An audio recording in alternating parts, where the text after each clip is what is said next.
আমরা না? জি ম্যাম।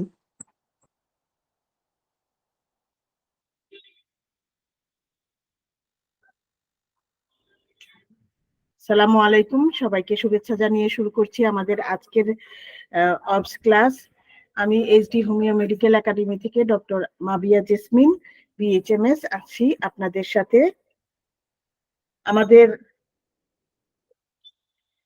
আমাদের সাবজেক্ট হলো অবস্টেট্রিক্স অ্যান্ড গাইনোকোলজি।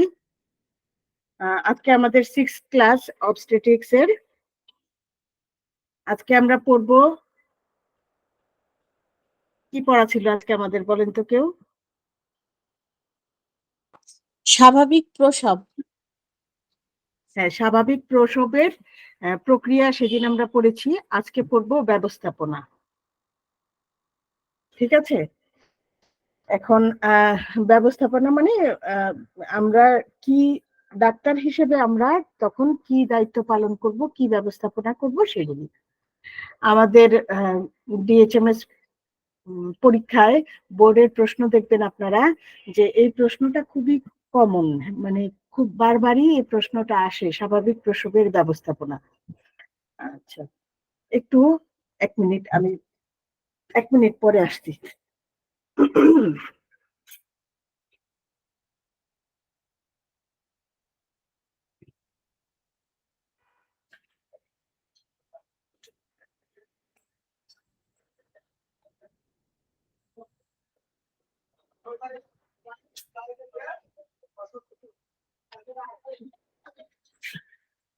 হ্যাঁ, আমরা যা বলছিলাম যে এই প্রশ্নটা খুবই কমন, যে স্বাভাবিক প্রসবের ব্যবস্থাপনা। অনেক সময় দেখবেন আপনাদের এরকম আসে যে প্রথম ধাপের ব্যবস্থাপনা কিংবা দ্বিতীয় ধাপের ব্যবস্থাপনা, অথবা পুরোটাই একসাথে আসে যে স্বাভাবিক প্রসবের ব্যবস্থাপনা লিখো।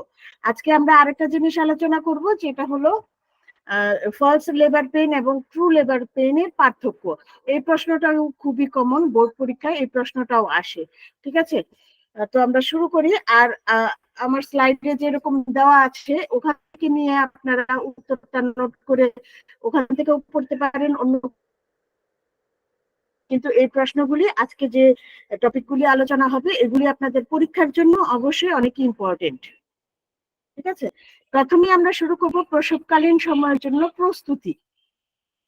একজন মায়ের, হবু মায়ের প্রসবকালীন সময়ের জন্য অনেক দুশ্চিন্তা কাজ করে, অনেক ভয় কাজ করে। এটা শুধু প্রথমবার নয়, প্রত্যেকটা সন্তানের প্রসবের সময় তার যদি আগে 6টা 7টা সন্তানও থাকে তারপরও একটা ভয় কাজ করে। এটা হরমোনগত কিংবা পরিস্থিতিগতই আমরা বলতে পারি। তখন সে এতটা অসুস্থ হয়ে পড়ে যে মৃত্যু ভয়ও দেখা যায়, কিংবা সেই সময়টা কি হবে একটা ভয় কাজ করে। তো সেই সময়ের জন্য কিছুটা প্রস্তুতির প্রয়োজন আছে, এগুলি নিয়ে আমরা এখন কথা বলবো। প্রসব সম্পর্কে আগে থেকেই বিস্তারিত জেনে রাখুন। প্রসব সম্পর্কে পরিষ্কার ধারণা আপনাকে এর জন্য মানসিকভাবে প্রস্তুত হতে সহায়তা করবে। আমরা অনেক সময় ভাবি, কিংবা আগের দিনের মানুষরা ভাবতেন যে এত কিছু বলতে হয় না, এত কিছু বাচ্চাদেরকে জানাতে হয় না, অন্তত প্রথমবার যারা মা হতে যাচ্ছেন তাদেরকে কিছুই বলা হতো না, পরের বার তো সে নিজের অভিজ্ঞতা থেকেই অনেক কিছু জানে। কিন্তু এটা আসলে ঠিক না। আমাদের কাছে অনেক সময় দেখবেন রোগীরা আসে যে 7 মাস থেকে, যে নর্মাল ডেলিভারির জন্য শুনেছি হোমিও ওষুধ দেন আপনারা, 7 মাস থেকে ওষুধ খেতে হয়। তো তখন আমরা কি করব, তাদেরকে মানসিক সাপোর্ট দিব এবং কিছুটা ধারণা দিয়ে রাখবো যে এরকম এরকম এরকম হতে পারে, তোমার সেই রকম প্রস্তুতি থাকতে হবে, মানসিক প্রস্তুতিও থাকতে হবে, খাওয়া দাওয়া করে শক্তিও রাখতে হবে, শারীরিক প্রস্তুতিও থাকতে হবে, সবটাই থাকতে হবে। প্রসব বেদনা উঠলে দ্রুত কিভাবে কোন হাসপাতালে যাবেন তা ঠিক করে রাখুন। প্রয়োজনীয় জিনিসপত্র একটি ব্যাগে গুছিয়ে রাখুন, প্রয়োজন অনুযায়ী অর্থ হাতে রাখুন। এটা প্রসূতি মাকে আগে থেকেই বলতে হবে যে আপনার ডেটের 2 সপ্তাহ আগে আপনি একটা ব্যাগ গুছিয়ে রাখেন, নর্মালি 2টা ড্রেস কিংবা বাচ্চার কিছু জিনিসপত্র, যে হাসপাতালে যেতে গেলে আপনার যা যা লাগবে, একটা বড় চাদর, একটা কিছু কসমেটিক্স, যা যা লাগবে আগে থেকেই গুছিয়ে রাখুন, কারণ ব্যথাটা তো হঠাৎ উঠবে এবং হঠাৎই চলে যেতে হবে। এবং কোথায় যাব, এখন এই মেডিকেলে গেলাম, তারপর এখানে না, ওই ক্লিনিকে গেলাম না, ওখানে এই সুবিধা নাই, আরেক জায়গায় দৌড়ালাম, এভাবে মায়ের এবং শিশুর দুজনেরই অনেক ঝুঁকি থেকে যায়, তাই না? তো এটা আগে থেকেই ঠিক করে রাখতে হবে। আমাদের দেশে তো এই রকম সচেতনতাগুলি আসলে নাই, এই সচেতনতাগুলি বাড়াতে হবে। অন্যান্য দেশে এমনও আছে যে মানুষ করে কি, ড্রাইভ করে দেখে যে আমি এই রাস্তা দিয়ে গেলে কয় মিনিট লাগবে, ওই রাস্তা দিয়ে গেলে কয় মিনিট লাগবে, আমি ওই সময়টা আমি কোন জায়গা দিয়ে যাব সেটাও সেট করে রাখে। শুধু হাসপাতাল না, রাস্তাও সেট করে রাখে। তারা এতটাই আর কি সচেতন। আচ্ছা, প্রসব একটি শ্রম সাধ্য ব্যাপার, তাই প্রসবের আগে পর্যাপ্ত পরিমাণে বিশ্রাম নেওয়ার চেষ্টা করুন। পর্যাপ্ত ঘুম যেন হয় সেদিকে খেয়াল রাখুন। যখন দুশ্চিন্তা থাকে তখন কিন্তু ঘুম হয় না, এবং ঘুম না হওয়ার কারণে শরীর ভেঙে যায়, তাই না? ঘুমের দিকে খেয়াল রাখতে হবে। প্রসব নিয়ে নানা রকম দুশ্চিন্তা আসাটা স্বাভাবিক, তবে এ নিয়ে ভয় না পেয়ে নিজেকে শান্ত রাখার চেষ্টা করুন। আপনি মানসিকভাবে যতটা রিল্যাক্স থাকতে পারবেন, আপনার জন্য প্রসবের সাথে মানিয়ে নেওয়াটা ততটাই সহজ হবে। এটা খুব একটা সত্য কথা। যতটা রিল্যাক্স থাকা যাবে, ততটা মানিয়ে নেওয়া যাবে, ততটা সে কষ্ট সহ্য করতে পারবে। নিজেকে শান্ত রাখার জন্য ধীরে ধীরে শ্বাস নেওয়া ও ছাড়ার প্র্যাকটিস করতে পারেন। এই ধরনের শ্বাস প্রশ্বাসের ব্যায়াম, যেটাকে আমরা প্রাণায়াম বলি, মাথা ঠান্ডা রাখতে কিংবা স্নায়বিক চাপ নিয়ন্ত্রণে সহায়তা করে। সন্তান প্রসবের পুরো প্রক্রিয়াটিতে আপনার শরীরে প্রচুর পরিমাণে শক্তির প্রয়োজন হবে।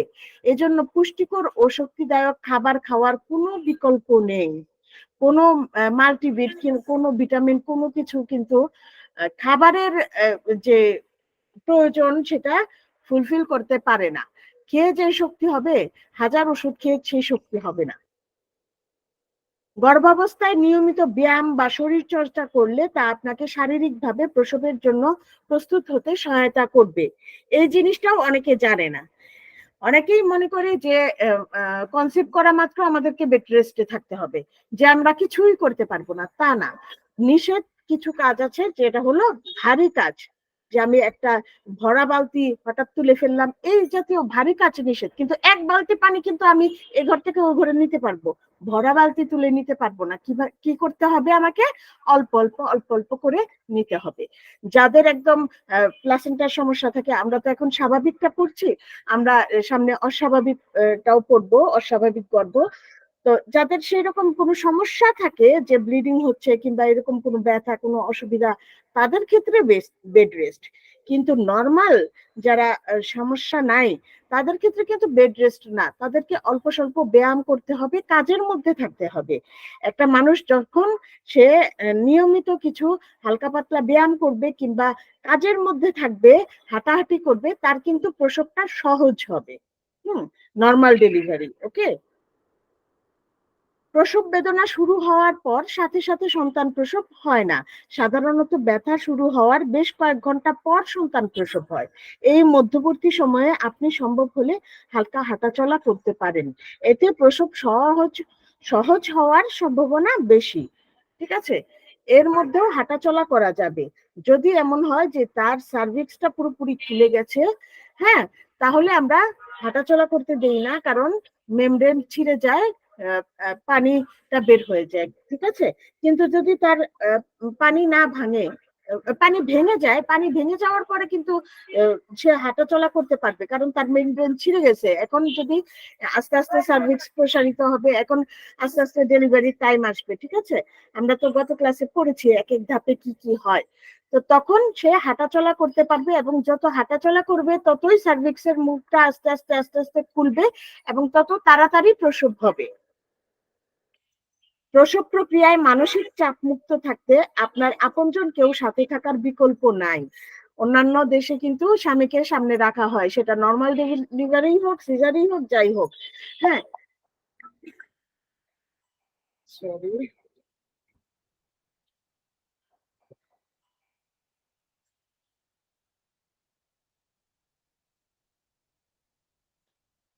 আপনার স্বামী বা পরিবারের অন্য কেউ সার্বক্ষণিক আপনার পাশে থেকে সাহস জোগালে তা আপনাকে মানসিকভাবে প্রসবের ধকল সহ্য করতে সহায়তা করবে। 1 মিনিট, তুমি একটু পরে কথা বলি, জরুরি কিছু। ওয়ালাইকুম সালাম। হ্যাঁ, আমি আধা ঘন্টা পরে ফোন দিই। হ্যাঁ, আমি ক্লাস করছি। Thank you.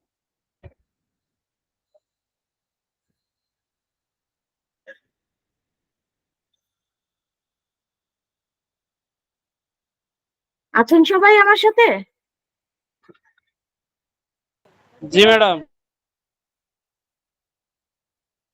আচ্ছা, এখন আমরা যাব ফলস লেবার পেইন এবং ট্রু লেবার পেইনের পার্থক্যটা। ঠিক আছে, এই ফলস লেবার পেইন কিন্তু সবার হয় না। এটার আরেকটা নাম হচ্ছে ব্যাক্সটন হিক্স। ব্যাক্সটন হিক্স নামে একজন ডাক্তার, উনি 1872 সালে এটাকে প্রথম ব্যাখ্যা করেন। হ্যাঁ, যে এরকম এরকম হয়, এই সময় হয়। এটা উনি আর কি কতগুলি রোগীর মানে প্রসূতি মায়ের উপর সে গর্ভবতী মায়েদের উপর গবেষণা করে এটা বের করেন। এ কারণে তার নাম অনুযায়ী এটাকে ব্যাক্সটন হিক্স কন্ট্রাকশন বলা হয়। ঠিক আছে, আর এই ফলস লেবার পেইনটা দেখা যায় অনেকের সেকেন্ড ট্রাইমেস্টার থেকেই শুরু হয় এবং থার্ড ট্রাইমেস্টারে একটু বেশি হয়। আবার অনেকেরই এই ফলস লেবার পেইন হয় না, কখনোই হয় না। ঠিক আছে, কিন্তু এটা একটা ইম্পর্টেন্ট জিনিস, কারণ তখন তো গর্ভবতী মায়েদের মন অনেক দুর্বল থাকে। কি হলো না হলো তারা অনেক গুলিয়ে ফেলে যে এটাই ট্রু লেবার পেন কিনা, আমার প্রসব বেদনা শুরু হয়ে গেল কিনা, এই একটা ভয়ে থাকে তারা। তো এই কারণে এটার পার্থক্যটা আমাদের নিজেদেরও জানা জরুরি এবং তাদেরকে বোঝানোটাও জরুরি যে কোনটা আসলে ফলস এবং কোনটা ট্রু। ব্যাক্সটন হিক্স কন্ট্রাকশনকে প্র্যাকটিস কন্ট্রাকশনও বলা হয়, কারণ এই ধরনের কন্ট্রাকশন মায়ের শরীরকে আসল প্রসবের জন্য প্রস্তুত হতে সাহায্য করে। কিন্তু এই ধরনের কন্ট্রাকশনের ফলে প্রসব শুরু হয় না। ঠিক আছে, এই ব্যথাটা যেহেতু ট্রু লেবার পেইনের মতোই প্রায়, তো এটা কি হয়, একটা প্র্যাকটিস হয় যে এরকম ব্যথাটা হইতে পারে, এরকম একটা প্র্যাকটিস হয়। ঠিক আছে, ব্যাক্সটন হিক্স কন্ট্রাকশনের সময় জরায়ু তলপেট বা কুচকির অংশে সংকোচন অনুভব হয়। অর্থাৎ এসব অংশ একবার শক্ত হয়ে যায় আবার ছেড়ে দেয়। কোথায়? জরায়ুতে, তলপেটে এবং কুচকির অংশে, মানে উরুতে। হ্যাঁ, প্রসবের সময়ও এ ধরনের অনুভূতি হয়, তবে ব্যাক্সটন হিক্স কন্ট্রাকশন এবং আসল প্রসব যন্ত্রণার মধ্যে বেশ কিছু পার্থক্য আছে। পার্থক্যটা আমরা কিভাবে বুঝবো, কি কি দিয়ে বুঝবো? এগুলো হলো, প্রসব বেদনা কতটা তীব্র, এই ব্যথাটা কতটা তীব্র, কোথায় হচ্ছে, কত সময় ধরে হচ্ছে, আবার ব্যথাটা চলে যাচ্ছে আবার কতক্ষণ পরে আসছে, এগুলো দিয়েই আমরা পার্থক্যটা বুঝবো। তাহলে আমরা একটা চার্টের মাধ্যমে পার্থক্যটা একটু দেখি। আমি একটু আগেও বলেছি, এটা কিন্তু আমাদের একটা খুব ইম্পর্টেন্ট কোশ্চেন, এটা পরীক্ষায় আসে, আপনারা এটা মুখস্থ করে ফেলবেন এবং এক একটা অধ্যায় আমাদের যখন শেষ হবে আপনারা এটা নোট করে ফেলবেন কি কি প্রশ্ন পড়তে হবে পরীক্ষার জন্য। ঠিক আছে, আমাদের যেমন জানা জরুরি তেমনি কিন্তু আমাদের পরীক্ষা পাসও জরুরি, যেহেতু আমাদের এটা মানে ডিএচএমএস এর সিলেবাস অনুযায়ী আমরা পড়াচ্ছি।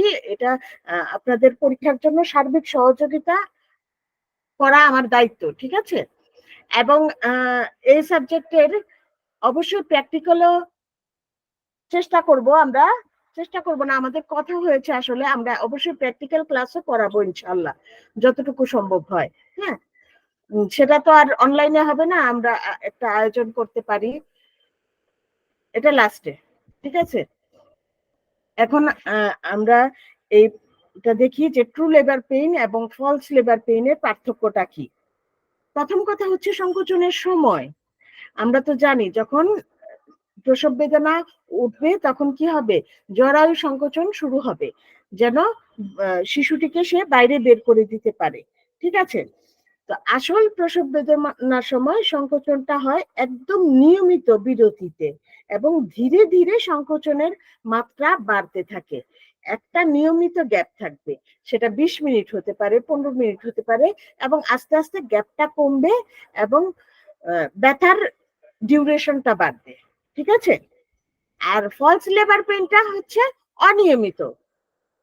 এখন আমার হলো, আবার দেখা যাচ্ছে আধা ঘন্টা পরে হলো, আবার 5 মিনিট পরেই হলো, আবার অনেকক্ষণ পরে হলো, কিন্তু আজকে আর হলোই না। এই টাইপের, এটা কোনো রুটিন নাই। যে কোনো সময় একটু ব্যথা, দীর্ঘক্ষণ ব্যথা হতে পারে। ঠিক আছে? সংকোচনের দৈর্ঘ্য, সংকোচনের দৈর্ঘ্যটা হলো যে একবার সংকোচনের সময়টা কতটুকু হবে। যে আসল প্রসব বেদনা হলে এটার দৈর্ঘ্য শুরু থেকে খুব কম হবে, খুব কম সময়, প্রথমে কয়েক সেকেন্ড থাকবে, তারপরে আস্তে আস্তে আস্তে আস্তে এটা কয়েক মিনিট পর্যন্ত থাকবে, এতটা বাড়বে ব্যথাটা, আস্তে আস্তে আস্তে আস্তে বাড়বে। আর যদি ফলস লেবার পেইন হয় তাহলে এই দৈর্ঘ্যর পার্থক্য থাকতেও পারে, নাও থাকতে পারে।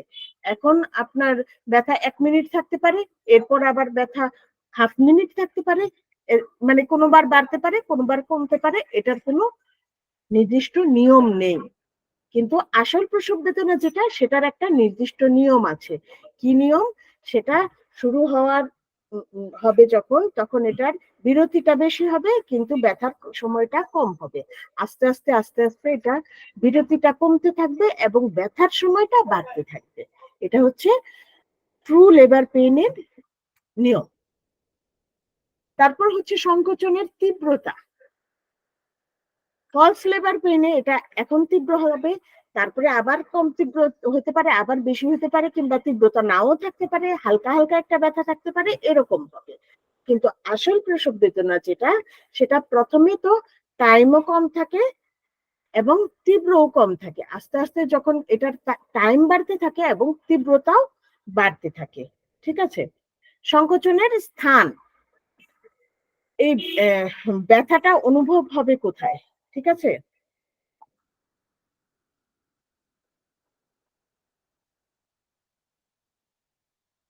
ব্যথাটা অনুভব হবে ফলস লেবার পেইনে পেটের সামনের দিকে। আর যখন ট্রু লেবার পেইন হবে তখন ব্যথাটা পেছন থেকে শুরু হবে। ঠিক আছে? কোমরের পেছন থেকে ব্যথাটা শুরু হবে। যখন পিরিয়ডের ব্যথা হয় তখন যেমন কোমরের পিছনে একটা ব্যথা হয়, সেখান থেকেই ব্যথাটা শুরু হবে এবং তারপর সামনের দিকে আসবে এবং তারপর উড় পর্যন্ত ছড়িয়ে পড়বে। নড়াচড়ার ফলে সংকোচনের প্রভাব। আপনার ফলস লেবার পেইন হলে আপনি এটা খুব সহজেই বুঝতে পারবেন যে ফলস লেবার পেইনটা আপনার নড়াচড়া হলে, হাঁটা চলা, দাঁড়ানো, বিশ্রাম, শরীরের নড়াচড়া হলে ফলস লেবার পেইনটা বন্ধ হয়ে যায়। অনেক সময় ব্যথা হচ্ছে, একটা ঘুম দিয়ে উঠলেন, অনেক সময় ব্যথা হচ্ছে, একটু এক্সারসাইজ করলেন, চলে গেল। কিন্তু ট্রু লেবার পেইন, হাঁটা চলা, কোনো কিছুতেই সেটা কমবে না। আস্তে আস্তে এটা তীব্র থেকে তীব্রতর হতে থাকবে, হতে থাকবে, একদম সন্তান ভূমিষ্ঠ হওয়া পর্যন্ত। এটাই ছিল আমাদের ট্রু লেবার পেইন এবং ফলস লেবার পেইনের পার্থক্য। শুধু 5টা পার্থক্য আপনারা মনে রাখবেন, তাহলেই হবে। এর মধ্যেই সবটা চলে আসে। ঠিক আছে? সংকোচনের তীব্রতা, স্থান, নড়াচড়ার ফলে প্রভাব, আর হচ্ছে সংকোচনের সময়, সংকোচনের দৈর্ঘ্য। ঠিক আছে? প্রসবের ব্যবস্থাপনা এখন আমাদের আজকের যে টপিক, ম্যানেজমেন্ট অফ লেবার। হ্যাঁ, এই প্রসবের ব্যবস্থাপনাটা কিন্তু দীর্ঘ সময়ের একটা ব্যাপার। প্রথমে প্রসূতিকে হাসপাতালে আনার সাথে সাথে যে কাজগুলি করতে হবে: প্রসব পূর্ব সমস্ত রেকর্ডপত্র পুনঃ পরীক্ষা করা, প্রসূতিকে সম্পূর্ণ পরীক্ষা করা, জীবাণু সংক্রমণ প্রতিরোধ করার জন্য সকল প্রকার জীবাণু নিরোধক ব্যবস্থা গ্রহণ, প্রসূতির কক্ষের ব্যবস্থাপনা, জীবাণুমুক্তকরণ, আলো বাতাস পূর্ণ কক্ষ, প্রসূতিকে নির্দিষ্ট পোশাক পরানো। এগুলি হচ্ছে নর্মাল ব্যবস্থাপনা, হাসপাতালে যাওয়ার সাথে সাথে যে কাজগুলি করতে হবে। তারপর যেটা সবচেয়ে ইম্পর্টেন্ট সেটা হচ্ছে প্রসূতিকে পরীক্ষা করা, তার শরীরের তাপ, নাড়ির গতি, শ্বাস প্রশ্বাসের গতি এবং রক্তচাপ পরীক্ষা করতে হবে। এগুলি খুবই ইম্পর্টেন্ট, কারণ এই সময় যদি তার প্রেশার বেড়ে যায়, হ্যাঁ, শরীরের তাপ বেড়ে যায়, এগুলি খুবই রিস্কি লক্ষণ। ঠিক আছে, সাথে সাথে আপনার অ্যালোপ্যাথিতে তো কোনো ওষুধ দেওয়া যায় না এগুলির জন্য, আমাদের হোমিওতে ওষুধ আছে। হ্যাঁ, এই সময়ও ওষুধ দেওয়া যাবে, ব্যথার সময়ও ওষুধ দেওয়া যাবে, শিশু ভূমিষ্ঠ হওয়ার সাথে সাথেও ওষুধ দেওয়া যাবে, ওষুধ দেওয়া যাবে সব সময়। পেটে হাত দিয়ে এবং স্টেথোস্কোপের সাহায্যে শিশুর প্রেজেন্টেশন, পজিশন এবং এনগেজমেন্ট পরীক্ষা করতে হবে। জীবাণু নিরোধক ব্যবস্থা গ্রহণ করে তারপরে যোনিপথে ভিতরে পরীক্ষা করতে হবে যে জরায়ুর সার্ভিক্সের প্রসারণ কতটুকু হয়েছে, প্রেজেন্টিং পার্টের পজিশন কি আছে এবং আর কোনো আদার্স কোনো ফাইন্ডিং আছে কিনা। এটা প্রসূতিকে শুয়ে ডাক্তার নিজের হাতে পরীক্ষা করবেন। প্রসবের প্রথম ধাপের ব্যবস্থাপনা, ম্যানেজমেন্ট অথবা ব্যবস্থাপনাটা আমরা প্রত্যেকটা ধাপের আলাদা আলাদা পড়ব। যেমন আমরা গত ক্লাসে পড়েছিলাম, যখন স্বাভাবিক প্রসব পড়েছিলাম, প্রতিটা ধাপ আলাদা আলাদা পড়েছিলাম, তেমনি ব্যবস্থাপনার ক্ষেত্রেও প্রতিটা ধাপ আলাদা আলাদা করে জানতে হবে, কারণ এক এক ধাপের লক্ষণ তো এক এক রকম। আমরা যে গত ক্লাসে পড়েছিলাম, ধাপগুলি কি আপনাদের মনে আছে?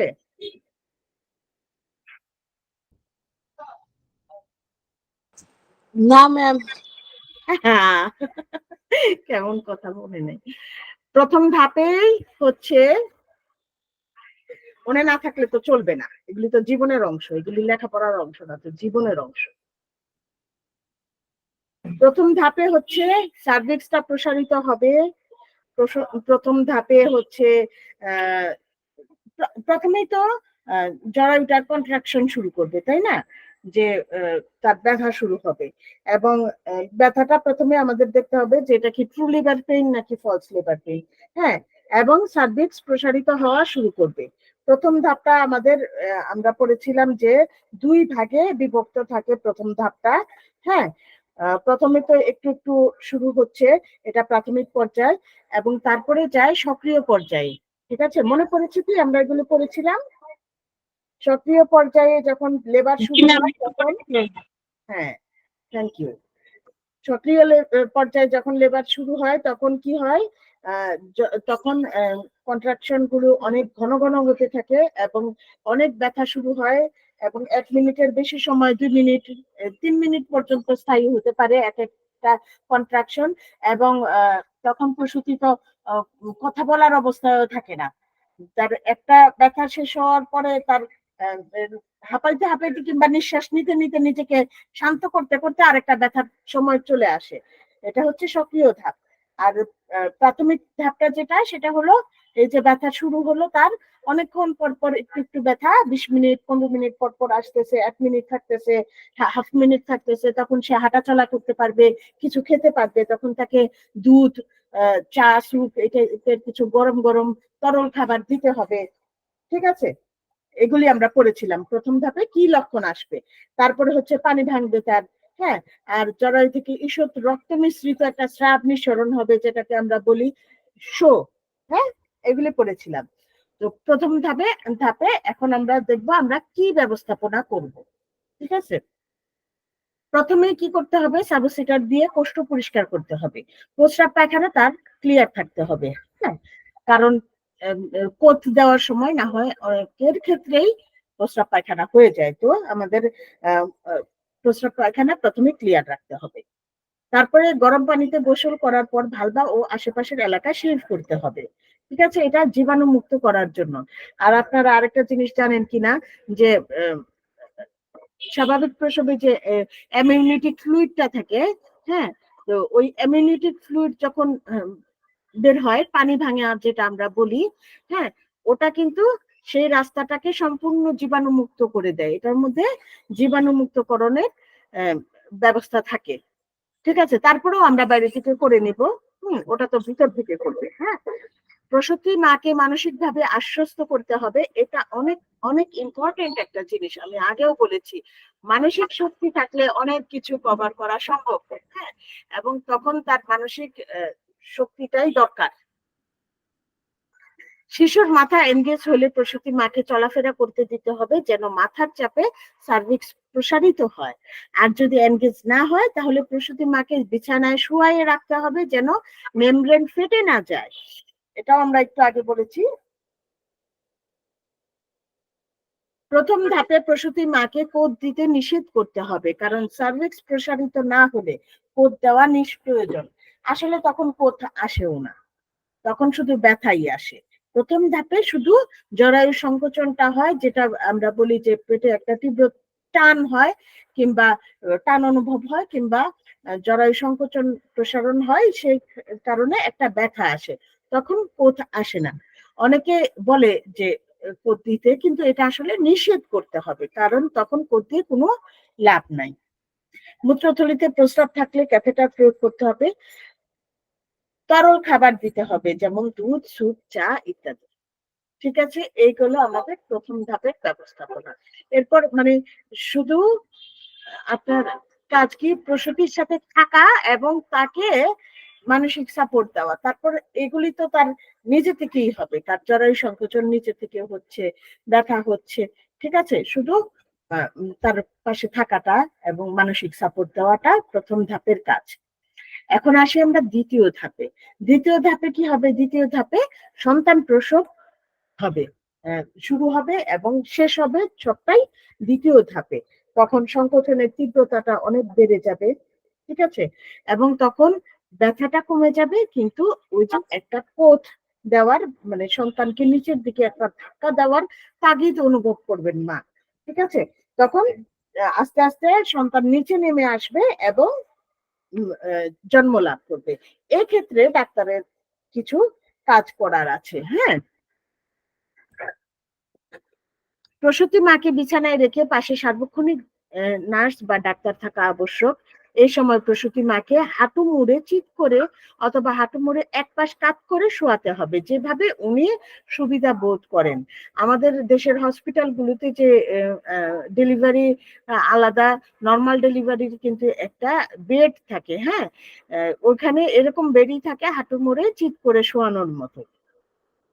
জরায়ু সংকোচনের সময় প্রসূতি মাকে পেলভিকের মাংসগুলো শিথিল করতে বলতে হবে এবং লম্বা শ্বাস নিয়ে দম বন্ধ করে কোদ দিতে বলতে হবে। এটা তাকে শিখিয়ে দিতে হবে। হ্যাঁ, যে আপনি এই যে শরীর খিচে শক্ত করে রাখবেন না, ঠিক আছে, আপনি রিল্যাক্স হন, পেলভিকের মাংসপেশিগুলো শিথিল থাকবে এবং যখন কোদ আসবে তখন লম্বা শ্বাস নিয়ে দম বন্ধ করে কোদ দিতে হবে, যেন এটা একটু তীব্র হয়, ঠিক আছে।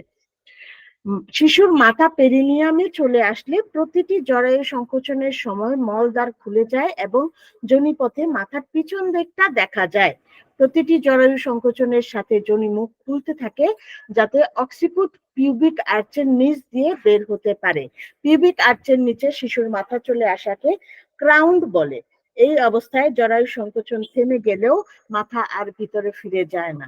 এই যে আমাদের যে কোমরে যে হাড়টা আছে, পিউবিক আর্চের নিচ দিয়ে সন্তানের মাথাটা আসবে, ঠিক আছে। এই সময় পেরিনিয়ামের যত্ন নিতে হবে। আচ্ছা, যদি যদি না, অবশ্যই হবে ইনশাআল্লাহ, আমাদের ব্যবহারিক ক্লাস হয় তাহলে এটা আমি আপনাদেরকে ডামি দিয়ে দেখাবো। হ্যাঁ, এটা আমাকে তখন স্মরণ করায় দিবেন আপনারা যারা নিয়মিত ক্লাস করেন, ঠিক আছে। তাহলে এটা আর কখনো ভুলবেন না। একদম চাক্ষুষ যদি ডামি দিয়ে দেখানো হয়, পুতুল দিয়ে পিউবিক আর্চের হাড় দিয়ে এরকম করে দেখানো হলে এটা মনে থাকবে সব সময়, ঠিক আছে। তো এই সময় কি করতে হবে? পেরিনিয়ামের যত্ন নিতে হবে, কারণ যখন উনি কোদ দিলেন, হ্যাঁ, তখনই যদি হঠাৎ করে যদি বাচ্চার মাথাটা বের হয়ে যায়, তখন কি হবে? পেরিনিয়াম ছিঁড়ে যাবে এবং এটা খুব একটা স্পর্শকাতর জায়গা, যেটা আমাদের যে অ্যানাস পর্যন্ত, যে যোনি থেকে অ্যানাস পর্যন্ত যে জায়গাটুকু, হ্যাঁ, সেটা হচ্ছে পেরিনিয়াম। এটা ছিঁড়ে গেলে খুব সমস্যা হয়। তো এটা যত্ন নিতে হবে। সেই সেই সময় যখন তীব্র তার পোত আসছে, তখন কখনোই সন্তানকে প্রসব হতে দেওয়া যাবে না। তখন আস্তে করে হাত দিয়ে ভিতরে ঢুকিয়ে দিতে হবে মাথাটা। হ্যাঁ, এটা ধরলেই ঢুকে যাবে। তারপরে যখন তার দুই ব্যথার মাঝে, হ্যাঁ, যখন কোথটা কমে আসবে তখন আস্তে করে আহ, মাথাটা বের করে আনতে হবে। এটা ডাক্তারের কাজ। পেরিনিয়ামের প্রতি লক্ষ্য না রাখলে শক্তিশালী জরায়ু সংকোচনের সময় শিশুর মাথা প্রসবের ফলে পেরিনিয়াম ছিঁড়ে যেতে পারে। নিম্নলিখিত সাবধানতা অবলম্বন করা দরকার। যে শিশুর মাথা দ্রুত প্রসব হতে না দেওয়া, যতক্ষণ পর্যন্ত অক্সিপিট পিউবিক আর্চের নিচ দিয়ে বাইরে না আসবে ততক্ষণ পর্যন্ত শিশুর মাথা ফ্লেক্সড রাখতে হবে। জরায়ু সংকোচনের সর্বোচ্চ পর্যায়ে প্রসব হতে না দেওয়া, দুই ব্যথার মাঝে শিশুর মাথা প্রসব করানো দরকার। মাথার সামনের অংশে রেকটামের দুই দিকে আঙুলের সাহায্যে চাপ দিয়ে, বাইরে থেকে কিন্তু, হ্যাঁ, বাইরে থেকে চাপ দিয়ে মাথাকে আস্তে আস্তে সামনের দিকে ঠেলতে হবে এবং যোনির মুখের দুই পাশ দিয়ে আস্তে পার করে নিয়ে আসতে হবে শিশুর মাথাটা। ঠিক আছে? কোনো কোনো ক্ষেত্রে ইপিসিওটমি করা হয়।